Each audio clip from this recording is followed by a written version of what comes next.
So hey guys, and welcome back to another episode of Amesie's Corner. How are you all doing out there? So I have a lot of requested videos, and one of my most requested videos is what do I use to make the videos I make with? And I think that's going to be the topic of today's episode. So what I started out with in the beginning was just an iPad mini and a couple of cell phones, and I never put myself in front of the camera. The first 190, 200 episodes were all just the pointy finger pointing at what I was doing, and I started out with that, and then as I got more comfortable I spent a little money on some camera gear, and we got the bag about where it is today. I carry it in every day. I pretty much take all this equipment with me everywhere I go because you never know when I'm going to see something cool, and I'm always going on some sort of crazy adventure that I want to show something, and it's nice to have a nice little bag. And I use this Mac Tools bag. It's just a nice little easy to carry, pretty resilient, strong bag. It's not waterproof or crash proof or nothing, but it does the job of holding all my cameras together. So the first thing I'm going to pull out of here is going to be my head strap. This is the head strap I use when I need to use both hands to do a repair, or to show you guys something that, you know, I got to make sure it all gets seen, and I know if I got to use both hands I can just let go and not have to hold the camera. And to that I mount this here cage for not a Beats by Dre set of headphones, but my tried and true Hero 4 session camera. This does all of my time lapses. All GoPros have a time lapse feature, and I like this one because it's really small. I can tuck this under a car. I have a different mounting system where a magnet can snap to it and I can snap it under a car, or I use a tripod or something. But the reason I'm showing you this first, because I need to set it up into the head cam here, and then we'll use the head cam to show you the camera I'm actually filming now. Alright guys, I got you up here on the head cam. As you can see, this is what it looks like with it on. Not the most stylish piece of kit, but sure does keep the hands free and get you guys in on the picture. So let's take a look inside the bag. Now, like I said, it's just a Mac Tools generic, I think it came with a $100 set of vice grips. Came with this bag. They have a sale going on every once in a while. I probably have 8 or 9 of these little bags just kicking around for different things. So yeah, first thing we have in here is this Beats by Dre case. This would be the case the camera you guys are looking at through sits in, and that would sit right down on top. It's got a nice little cutout on this little foam pad organizing I have in there. We'll get to that in a second. The cage and the head strap that you guys are in usually sits right over here in the corner. So another piece is this here. This is a windshield mount, or it can be mounted to, you know, fenders or whatever, what have you. Just multi-adjustable, cool little thing for putting on the inside of a windshield, or I think I've done a few outside shots on a fender where we've gone off mudding in the rally wagon with this. And great little thing. I think it was actually from a cheaper camera system. Oh, I don't remember the name of them now. Some sports camera that came with this. It's just a really cool little thing. Everything I like uses this 1/4-20 threaded insert here. A lot of GoPro stuff uses their proprietary snap-in stuff, which is kind of similar, but what I did is I got a bunch of adapters that let me hook up the cages to different tripods and what have you. So probably the biggest thing in here, the most expensive thing, and what I do 90% of my filming for the past year or so, has been this right here, which is a GoPro Hero 4 Silver on a stabilized gimbal mount. Now this is a Fiutech G4 gimbal. Oop, I just put it into upside down mode. It has 3 modes. The mode 2, which I normally use, will point where the camera points, or point where the stick points in relation to up and down. This way I can look under a car or look under a hood. Now this is a great little thing. No matter what I'm doing, no matter how jerky or how much I'm moving around, it keeps the camera nice and centered where I want it to look. And ever since I've used this, I haven't had one person complain about giving them seasickness with, you know, it's awful hard to talk, hold the camera, point the camera, try to talk about something, and just worry if the camera's being still. It takes just a lot of the mental load off of making these videos, just knowing that I don't have to worry about nobody complaining of getting sick. Now, the camera was, I think they're like a little under $400 now. The stabilized gimbal was less than the camera. I want to say it's about $290 I think I paid for it. So about $650 right here with the memory card, and it's just made filming my episodes, filming my videos so much easier, just so much easier. But I like the Heroes. They have a really good wide angle. The Session up here is pretty much the same camera as this without a screen, the Hero 4. Let me turn it on.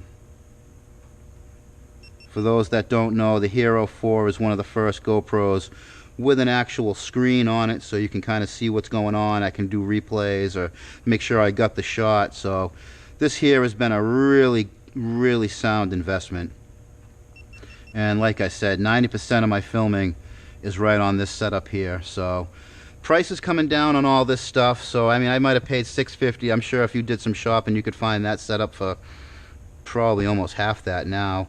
Next thing in here, and that's very important when you're filming under cars or under a hood, is to have light. So I have a snap-on micro lithium flashlight. This came as a set. It was a free flashlight with a drill I bought a while back, but the flashlight itself is kind of, for a snap-on product, it's kind of cheap and cheesy. I don't use it for working on cars, but what I did do is I took the lens out and I painted the inside of the lens white. And the reason I did that is when you're using a regular flashlight, let me grab one of my regular lights, and we'll try to look inside of this bag. You can see everywhere I shine the light, it's just, you can't really make it out. It just kind of white outs, white balance gets blown off the scale and you can't see anything. So to cure that problem and make sure I'm not blinding the camera, we paint it and it diffuses the light. So I mean, you could do this with a cheap flashlight, anything that you can paint the inside lens white, flat white, and you end up with a nice, not blurring, not blowing out your white balance effect. I see a lot of people that are, you know, trying to film a repair and they're holding the camera at a funny angle to use the diffuse light off the side, but you just paint the inside of a lens on something and you got your nice diffuse light, so you're not blowing the camera out. And then inside of here, these are some extra batteries for the FiUtech gimbal. I got an extra battery for the Hero 4 here. The Hero 4 Session has a built-in battery, so when it's dead, it's dead. That's the end of the story. I also have a cage for the Hero 4 if I want to mount it into this mount, which is why I went with the 1/4-20, because it just makes it a lot easier. You can get these little adapters off of eBay or something for like, you know, $1 a piece, $2 a piece or whatnot. Then you can adapt your GoPro cameras into little things like this. Now, if I wanted to do a time lapse, like I'll use this with the camera you guys are looking to do my time lapses. This is just a cheap little telescopic, I think it was like $8. Vivitar has branded this one. I think it's a Chinese company. I've seen a lot of these exactly the same. I just took some rubber plugs. These are like vacuum line caps to make nice little rubber feet so it stays where I put it. And I'll use this. This is what will get set up here with the Session up here on the time-lapse shelf, and that's where I take the time-lapses from the shelf. I apologize for all of you guys that haven't seen the time-lapse shelf in action. I just been so busy at the shop, we really haven't had a chance to do any good full-day time-lapses. So one of the other things in here is, you know, a pretty decent Handycam, Vixia, just a 1080p high-def camera. I don't really use this a lot. This is the camera whenever I want to get some outside shots and I want to hand someone a camera that I don't really know very well, or I don't know their camera usage abilities. I'll hand this camera to somebody and say, hey, you want to just film what I'm doing right here for me? That way I can, or hey, I'm going to drive a car by. When I come out and leave the building, can you want to take a shot of that? And it's just a really decent, I bought it on clearance. It's just a pretty good zoom on it. I don't really use it a lot myself. Not a lot of use with this camera on my channel so far. Hopefully that will change once I get a good camera person for during the day. This will be the camera I hand them. And then the last thing in here is this kit here. This is the case that came with the FiUtech here. And it came in the box for shipping, and I just kind of held on to it because I figured this... Let me get in there.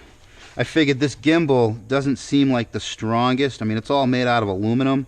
A little bit of plastic here and there, but mostly made out of aluminum. But I can see it getting damaged, so I figured I'd just keep it in the case that it comes with, and I'll just use, when I'm done with it, I'll just use the nice little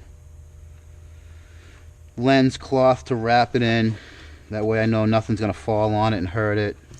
It leaves me a place for the batteries and a place for the cage for that particular camera. So yeah, that's pretty much everything that lives in my everyday carry. It's not a lot of equipment that makes these videos, but it's more the work just to find the stuff to talk about, and to talk about it while you're filming it. And that's why the FireUtech was really my biggest expense, but my best buy so far. So yeah, there's everything in the gear bag. Let's get everything loaded back in here, because organization is key. Now, I do have a few other cameras that I don't use all the time. We have the drone, the Phantom 3 drone I picked up a few months ago, which you guys have seen a little bit of footage on it, but it's being winter time. It's really windy and cold, and those drones don't like the cold. The batteries will get cold and then it won't even work till I warm it up, and we'll get a lot more drone footage out in the summertime when the thing wants to fly. Hope you guys enjoyed the little everyday camera bag carry, or everyday carry camera bag tour. Say that 10 times fast. And anyways, it's too cold outside to have any adventures, but we'll be getting the rally wagon out in the cabbage soon enough. And yeah, like, comments are much appreciated. Subscribe if you're not already. Check out the Amesie's Automotive Corner Facebook group for behind the scenes and a lot of stuff you may not see in the channel. And until next time, guys, keep it out of the cabbage.